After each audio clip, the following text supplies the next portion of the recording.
Hello, and we are live. Hi, this is Jenny Walker, and welcome to my channel. I am a full-time reseller and luxury consignment shop owner. I earn my full-time living in the reselling market and industry and area. And I want to talk to you today about an interesting and unique way to source for a profit on Poshmark. So I'm always looking and searching for unique pieces, and I specialize in vintage Moschino. And so I'm always on the hunt. I look on every platform, whether it's eBay, whether it's Craigslist, whether it's Facebook Marketplace, Depop, Vestiaire Collective, Tradesy, you name it. I'm always looking for new inventory because you're never done, right? This isn't a project you can ever complete. So on Poshmark one day, I was looking through and I found this really interesting Moschino piece. It was really underpriced.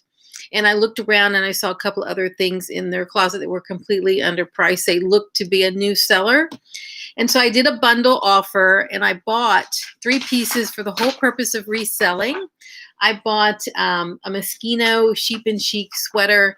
I bought a Moschino linen vest and a Jess Cavalli silk dress. I paid $100 for all 3 pieces, so that averages out $33.33.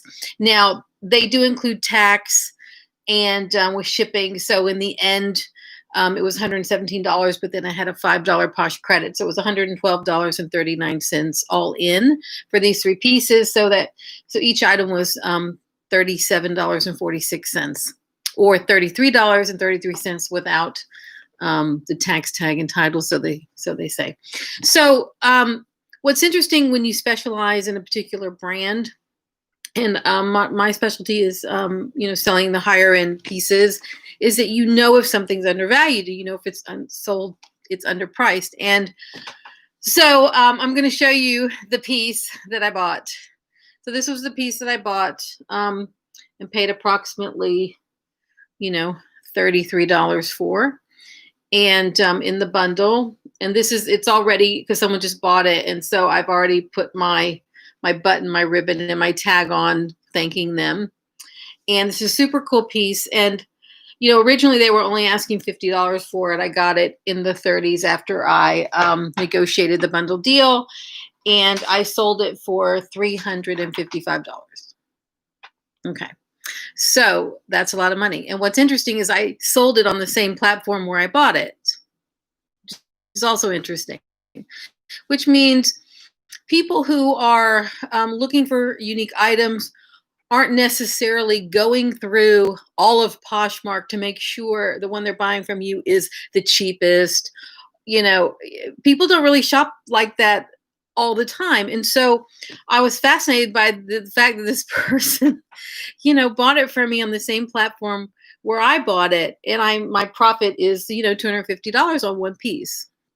So Moschino does not sell that often, and it's a real niche. It's super cute. It's super funky. It's super tiny. It started in the 80s where the sizing was completely different. And so it's a very special customer who's going to buy this. Now, what's really cool about this customer is that they had bought a Moschino skirt from me just last week for $300 with no offer.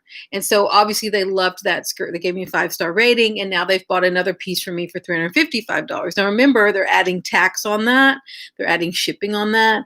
So they're spending $350 to $400 on these pieces. And so I'm just so thrilled to send the second piece to this person. I don't know who they are. I don't know what their purpose of these pieces are, if they just love vintage or what it is, but that's not for me to judge. I'm just thrilled that they found it. But, and people have asked me, how do you sell high-end pieces?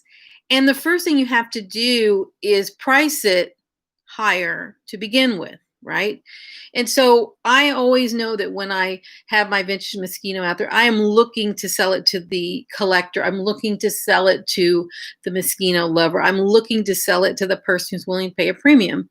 I'm not trying to sell it to a reseller. I'm not trying to flip it quick. because it's not going, even if it were low priced, it wouldn't sell quickly because it's so specific. So that's kind of, I do the waiting game, and I wait for the right person who can understand what it is, appreciate what it is to buy it. So to be able to make a $250 profit after fees on a single item that I sourced on the same platform where I bought it is pretty extraordinary to me. So that's why I wanted to share that with you. And so Poshmark right now does not treat, they don't have like a business account. So there's no way for me to source and not pay tax the way I can on eBay. So on eBay, I've registered my tax exempt number. I do not have to pay tax when I purchase on eBay. And although, shipping, it just depends on what they're offering, but I do have to pay that on Poshmark. And in my state, that's another 10%. It's 10.25 in my city in California, in Pasadena. So that's a big difference when I'm sourcing. So I knew I was going to have to pay more, when I source on Poshmark, but it's worth it because, $250 profit on one item is pretty good on any day, no matter where you source something. And I just wanted to encourage you to look on Poshmark for items to source. And, every item isn't going to be that kind of profit, but if you know what you're looking for, you will spot it. And this is the thing about rare vintage, is that I've done so much studying of it that I can see it. When I immediately see the picture, I know what it is. And when I see the price, I immediately know if it's underpriced or not. Right. So I know instantaneously. I mean, I've spent $100 on a velvet bustier. I sold for $1,000 by Thierry Mugler. But you have to know and study that over time to know that people are willing to pay you $1,000 for what that is. That person is not the average customer, right? They're willing to pay for the uniqueness. They're willing to pay for the style. Bustiers always sell. So if you're not sourcing bustiers or crop tops or corsets, they always seem to sell for me.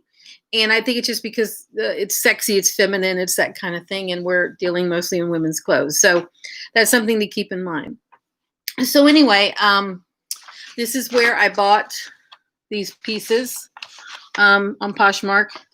And you can see the total. I don't know why people always show that as if you think I'm lying. But so I did, calculate all this out. So those were the 3 pieces that I bought in a bundle, and what I paid for them. So yeah. So I highly encourage you to source on Poshmark and not be afraid to put it back on the same platform, because people, there's so much inventory that's being bought and sold on that platform, millions of items, that things are getting moved around.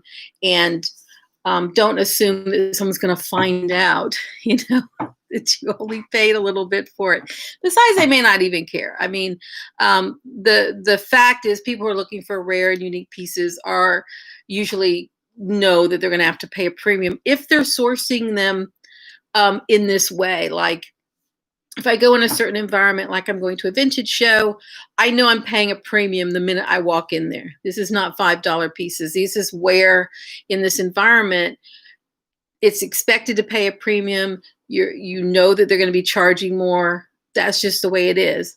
So a lot of people, depending on the location, the same item plays out differently in certain environments, right? So it's sort of like if you go into a Target, or you go into a Macy's, or you go into a fancy store like Neiman Marcus, you have a different sense of what you're willing to pay and what things are going to cost you when you walk in the door.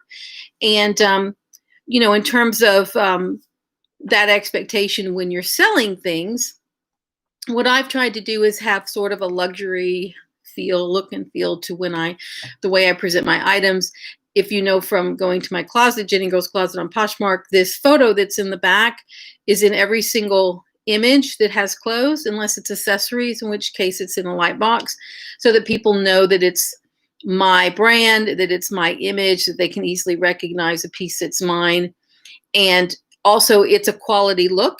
It's not like some of the images we can see on Poshmark. They don't feel like quality. As a matter of fact, you might be scared to even buy it because might be next to a cat litter box, or you might see the edge of the refrigerator in there, or maybe you'll see You know, those shag rugs make me nervous, right? I know what's been on that rug. So, so I think a lot of time is to encourage someone to pay a premium and to pay $355 for a piece is I've got to present it well. I have to show it well. And I think I do a good job of that. Why? Because someone just bought it. Now, again, Moschino is a super slow seller. It's a snooze fest. But when it does sell, it sells for a lot. The pieces I sold, the three most recent Moschino pieces would be this vest for $355, the wool tweed skirt for $300, and the leather biker jacket and matching shorts that was pink and green. You can find it in my closet for $2,500. And that was something on that set. I think I paid, I think 400 to 500 for that set. I had to have to go back and look. It wasn't over 500. After Poshmark took their fees, I got $2,000. That was a $1,500 profit on one set. Doesn't happen every day, but when it happens, it's pretty cool. So if you're not finding a niche for yourself, if you're not out there trying to find something you can specialize in that you can charge more for, you ought to look. Here's the thing. You're there anyway, right? You're going through, you're sourcing. If you're going in person, if you're going to a thrift shop or a consignment shop, you're already there, right? So it's real easy to pick up a gap, or it's real easy to pick up something else. But within all of those things are going to be buried really unique and interesting pieces that you can sell for a premium if you want to learn and study about the high-end vintage market. And so you can do that by, of course, going to the library, seeing which brands are being showcased in museums and things like that. There's so many ways to find out what is hot, so to speak. That it'll help you when you're outsourcing anyway to feel good about buying something and maybe starting a niche for yourself that you can be known for. Oh, I carry vintage X or I carry vintage Y. And that's it. It's a quick little live. I don't see anybody chatting today, but I'm just going to write in the chat, hey, and to encourage someone to do. I've been so busy with other things and have not done my lives, and I apologize because I have subscribers to satisfy with content, and my goal is to get back on this and see if I can't get back to where I was in my heyday, where I had 10 to 15 people chatting all at once, which would be a lot for me. It would be like a big crush of people. So one last time, let me just show you the vest that I bought for $30 something that I sold for $355. And this is cute anyway. Moschino, Sheep and Chic. If you see this brand anywhere, not all pieces are going to be worth that. They're just not. But you're going to see this tag while you're out there. But you can already tell this is special by looking at it, right? The weirder, the funkier, the more interesting, usually the more expensive something is. And just like when I sell Chanel in my consignment shop, the bigger the logo, the higher the price. It's the same. They're little nuances anyway. Yeah, definitely be on the lookout for unique pieces to source on Poshmark. Definitely look there as everywhere else you're looking. And I think you'll be surprised at what you can find and what you can flip. And that's it. This is Jennie Walker with Jennie Girl's Closet. I appreciate you listening and supporting me today. If you have not subscribed, please do hit the bell icon for when I go live. Like just now, I hope to do more of those. If you've not checked out my podcast on Apple, it's called Closet Conversations. We've had around 50,000 downloads so far. It's all content for reselling and consignment. I think you'll find of interest, things related to Poshmark, things related to eBay. So definitely check that out. Also, I do have a brand new code that I've never posted before today, which is a code to sign up for VENDOO, which is a cross-posting platform. And you can get 25% off your first month with the code in the link below this video. So definitely check that out. That's it. Thank you for being with me. I look forward to I can't talk. Look forward. I don't know. It's election day. It's election result day. It's the day they announced the presidential winning of Biden. So I can't talk. I've been watching that all day. So sorry about that. Definitely look forward to having you with me on the next live stream.